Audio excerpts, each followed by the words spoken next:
tinuan, gidala base sa opinion.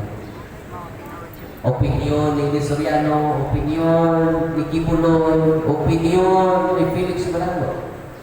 Pero ang simbahan ni Katoliko, wa gidala sa opinion sa mga obispo. Wa gidala sa opinion sa mga parian. Kundi sa kamatuoran. Itong pagpakan. Unang pinatay ang pagtulog 3, versículo 15 hanggang 16, ang simbahan mao ang haligi o sukaranan sa kamatuoran. Kung sa matulog ng simbahan, haligi o sukaranan sa kamatuoran. Kung imong biyakan ang simbahan, hindi ang simbahan imong gibiyakan, kundi ang kamatuoran. O nagbigay di Katoliko dire, pamalik na mo dahil na mo t-shirt branded.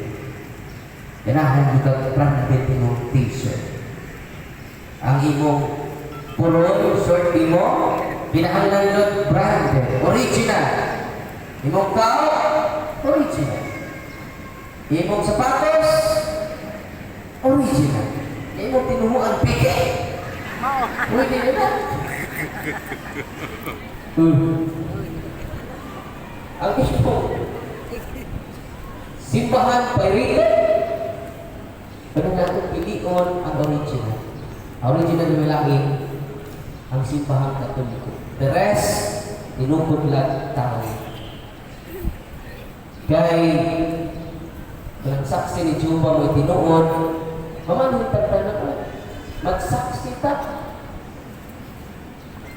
Kung ang Iglesia ni Cristo may tinuod, mag-Iglesia ni Cristo tanda. Ubuon na mo ang batana.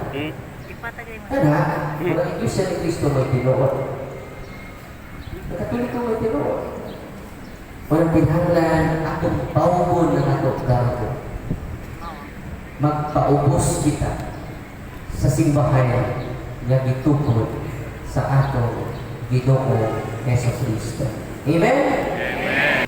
Lingon si Kristo sa Ebanghelyo karon. Kung ano na kay kasabot, igna lamang oo o dili.